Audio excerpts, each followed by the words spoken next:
Adam. How are you? Good. Good. As usual, I'll start with an injury update. Leo's recovered well from his appendectomy, and he's was on the pitch today, but won't be available for probably another week or so. Adam's surgery went well. He's 8 days out, feeling better. Archie was on the pitch as well today, feeling better with his broken toe, but not available. And then Stuart's making good progress as well, and we're planning on bringing him along with us with whatever we do, which hopefully we'll have an announcement for what we do exactly in December soon. But he'll be part of the group then, so that's big progress there. Yeah, that's good. Everybody else is healthy, including Junior Firpo. Okay. Hi, Jesse. Good morning, or good afternoon, rather. First off, Patrick Bamford, last week had that start for the first time in a while, played, was it 60, 61 minutes. How has he been this week? And given the situation with the results of it, how much extra pressure is there going to be on him to perform at his best? Yeah, I mean, first it was great that I think he's getting closer and closer to fully being 100%, which he knows he hasn't been in quite some time. So that part's really good. He's looked good in training this week. I said after the match that he's part of the solution for us, for sure, in terms of finding ways to score more goals. And that's what it is. It's getting him physically better. It's getting him fitter. It's getting him more up to speed with our tactics, with everything we're trying to do, and getting him sharper around the goal because we know he's always dangerous. So I think he's a very important guy, and we need to keep him sharp and fit until we get to November 12th. And is it a case really then with the match fitness? It's just minutes in games that's going to do that. Yeah. But it's also, I think, training loads. Is making sure that we're getting the most out of every day. As far as this season is concerned, you've got to about the quarter of the stage through with this game. What would you say has pleased you most about Leeds so far? And conversely, what's perhaps disappointed you? I think that for the most part, we've played quite well through the runs of our matches.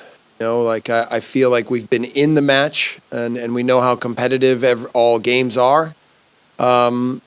We haven't, other than Brentford, given up many goals. I think we've been more stable and much better defensively. And then I think the biggest room for improvement is goal scoring.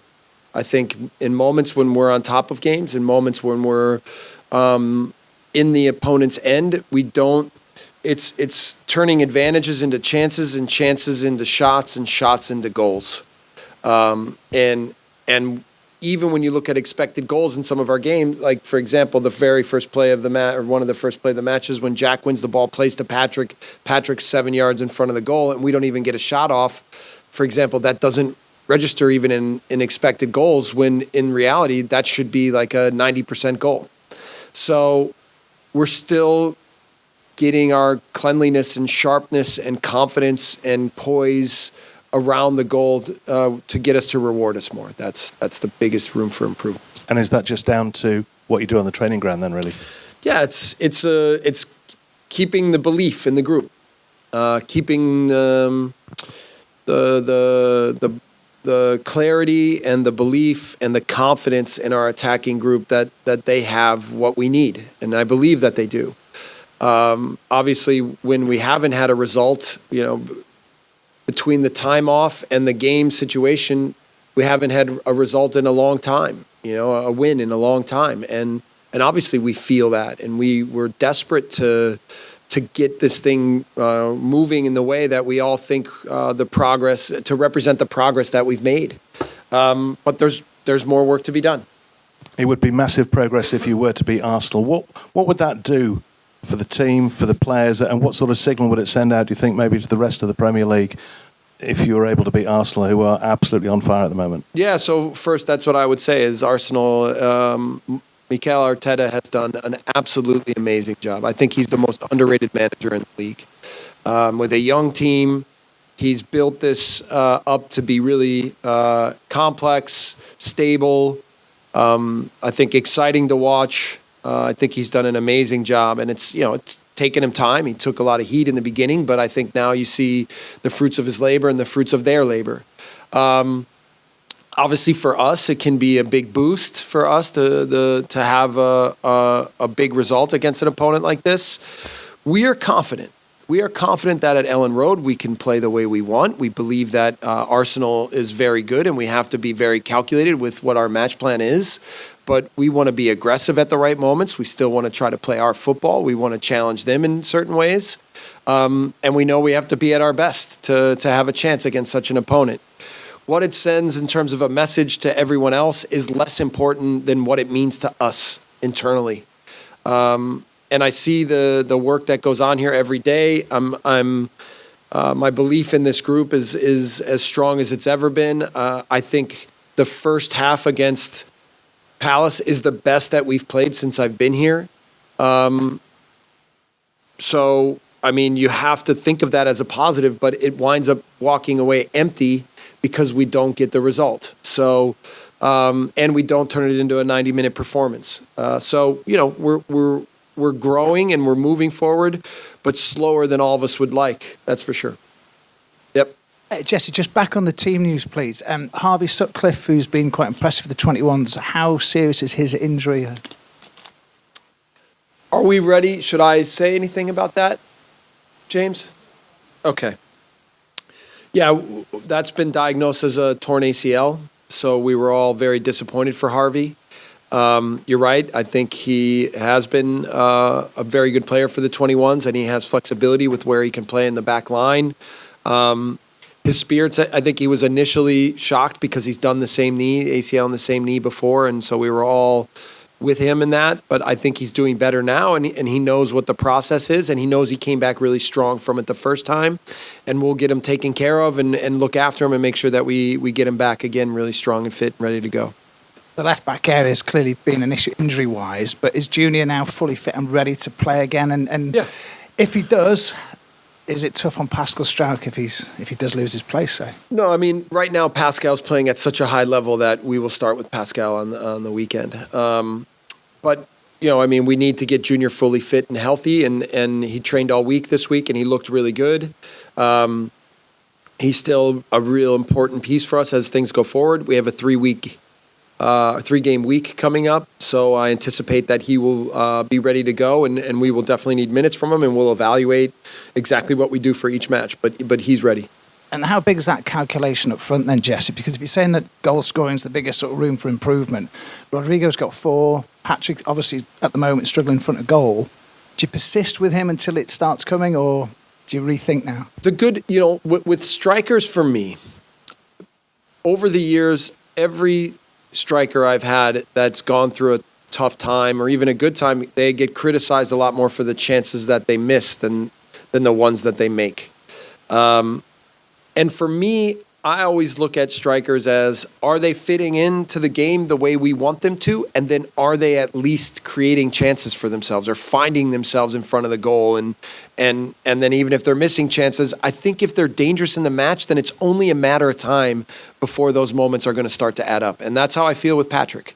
So, yeah, he hasn't scored yet this season, but again, getting him fit, getting him healthy, getting him training every day, and in training he's scoring goals in 21s matches and these kinds of things. He's scoring goals, so it's going to come. It's going to come. And how much have you been lifted by knowing that Luis Sinisterra is available again this week? Yeah, that's important for us because he's one of the guys in the attacking part of the field that creates calmness, that creates ease, that has a real clever way of playing football and has an ability to finish off plays. So we know that Luis will be really important. And finally, for me, Jesse, there was a different stress when you arrived at the club, when you haven't won for 5 games. In a different scenario, does it feel a different kind of stress now as well, and how are you coping with it? Yeah, I mean, listen, this job, it always has stresses. They come in different ways. My focus is it always has been, on just trying to help the group to be their best at every moment.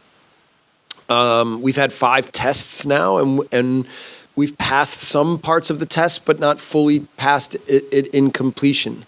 And that's what we need. We need more times now where all the work that we put in and all the progress that the group is making is adding up to more points, which then breeds confidence in the group. So it's been my job to continue to find ways to keep them confident, to keep the belief high, to keep them focused on what's important, and for them to believe in the process and commit to it.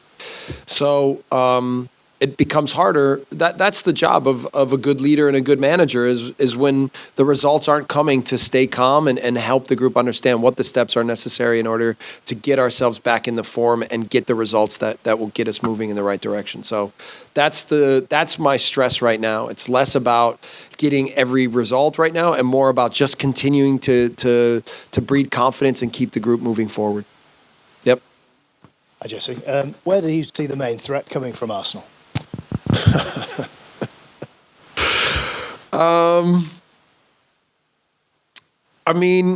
I think the combination with Arsenal of the way they play and their clarity as to their roles, along with the individual quality that they have, makes them very difficult to deal with. And I think that's what the job of a manager is to take good players and make them better by introducing them into a system that feeds into their strengths. So if you want to, obviously the front three with Martinelli, Jesus, and Saka are incredibly dangerous and clever 1v1. They're all three at the top of the league in 1v1 take-ons, 1v1 success.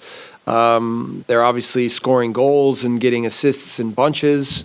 But then, the moment that you place a little too much attention on any one of them, then Xhaka starts joining in, and Odegaard, and they have quality coming from all over the place. So for us, it will take a full tactical understanding and commitment on the day, as well as individual performances in certain moments to manage what they will present.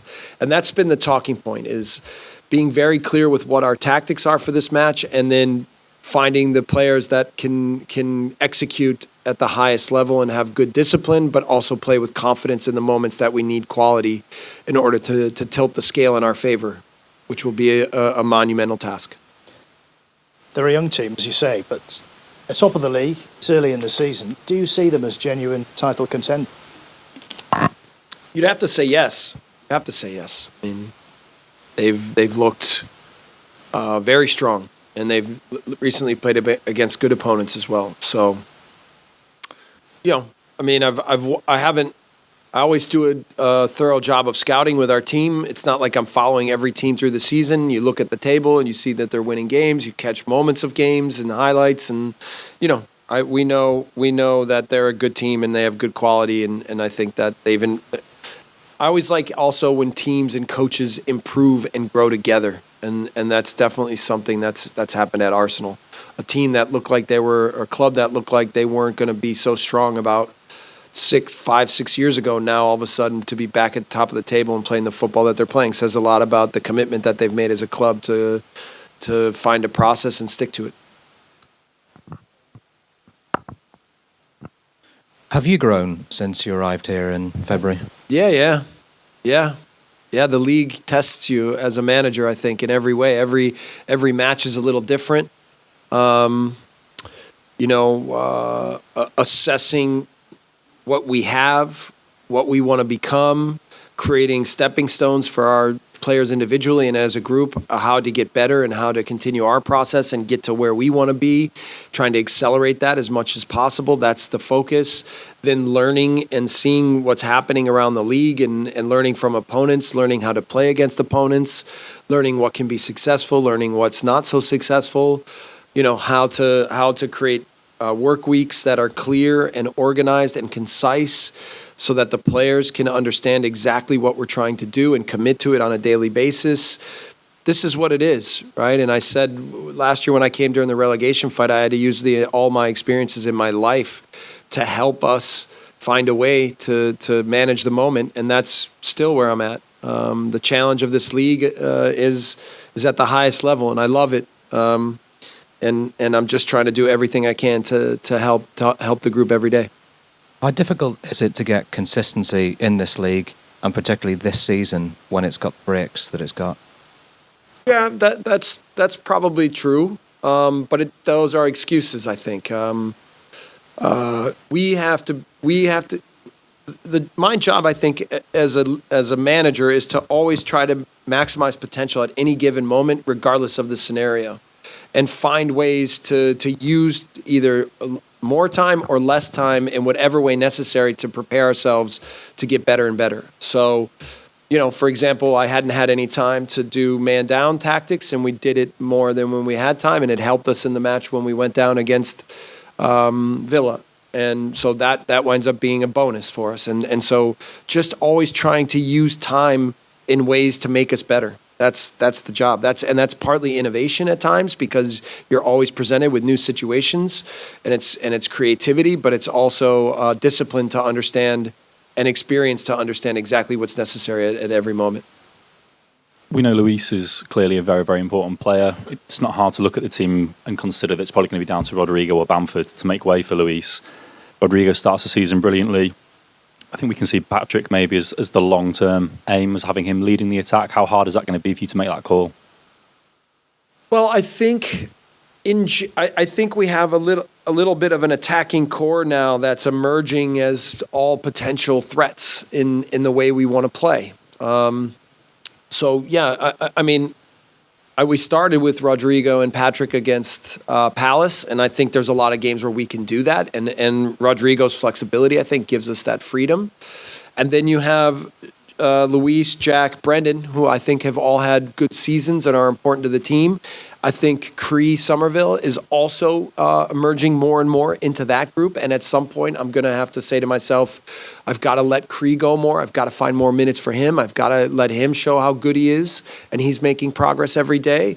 And then, I'll have to make decisions based on match plans and opponents and what's necessary in the season and in each match for what we need. And then to challenge those other guys to be ready off the bench. And you could throw Clicky in there, because I think he's been ready at times. I think Joffy's been pushing, whether it's with the 21s or with the first team, to try to get more minutes. So there's a lot to manage with that attacking crew right now, and I'm just trying to make decisions based on exactly what we need for each match so that I can help the team as much as possible.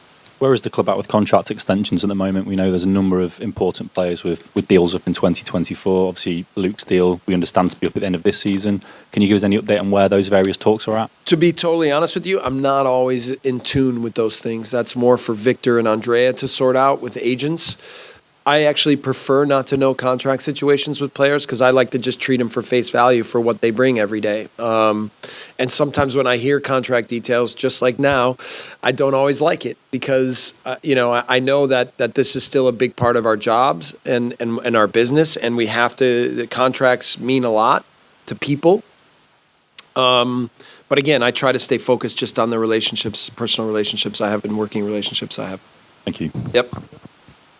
Jesse, Patrick gets talked about in pretty much every press conference for very obvious reasons, but how important is it when Patrick's fit that the other players don't sort of hide behind putting all the responsibility on Patrick to score the goals? I don't think we have that dynamic.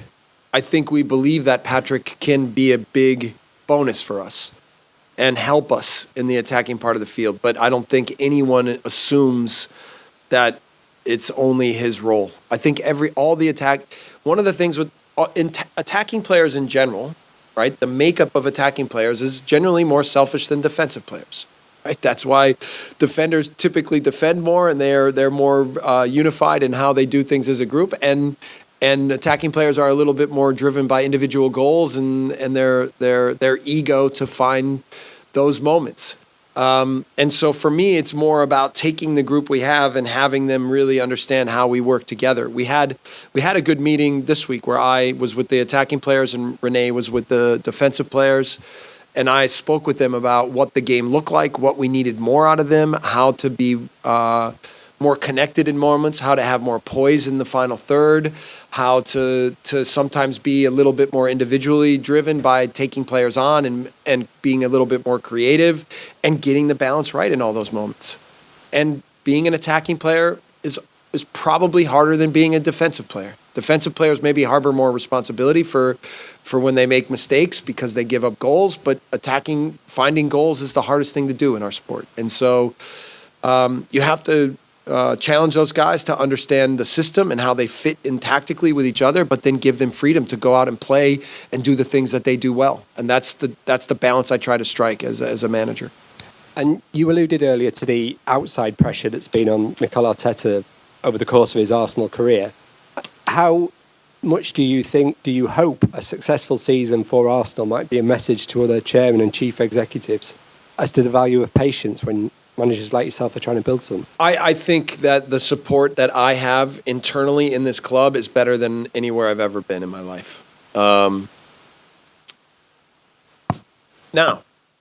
I know that when you lose, that questions arise. That's normal from you guys, from everyone, from fans, and I accept that.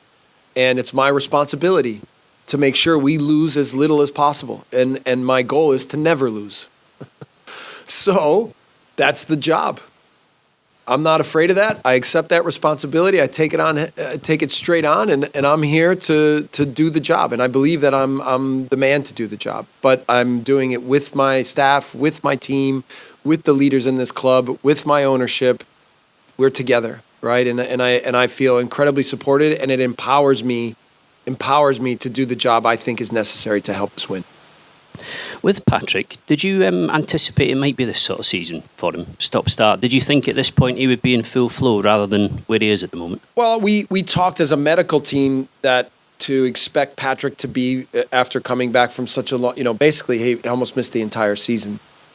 And I even spoke with Patrick at one point to say, we have to manage you, right? We have to just every week be careful, and even with making progress, we have to understand how to slow it down at the right moments, because it's normal that after such a long time out, that it's not necessarily the planner that bothers him. It's other injuries because his body's not used to performing at the level he needs to perform at every week. So how have we done on that? Probably not as good as I would have hoped, but I think we're still okay. I think he's fit and healthy right now. For example, today he was given a down day. He didn't train today. And we just gave him a regen day. And we've developed a sort of rhythm with him to make sure that we're providing him physically with what he needs to continue to build.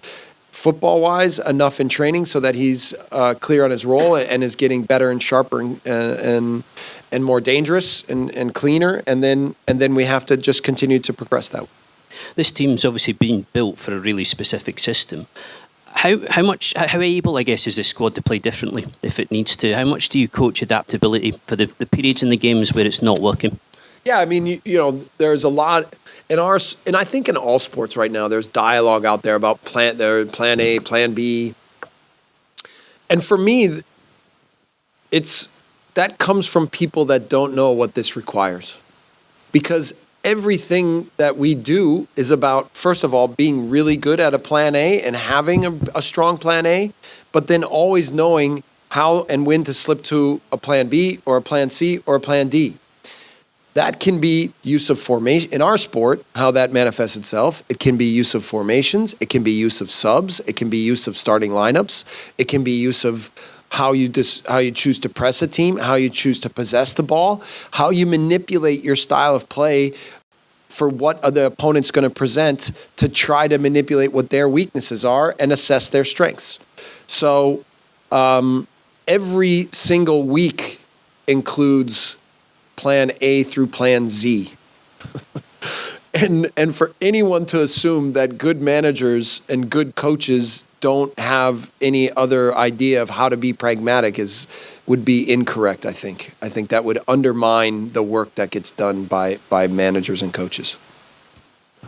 Jesse, you spoke there about goal scoring. And that's like, do you feel you would like to move in the market in January? Like you were trying to buy a sort of established goal scorer and it didn't quite happen.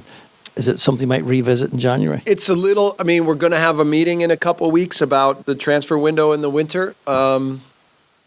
It's a little bit early to discuss these things.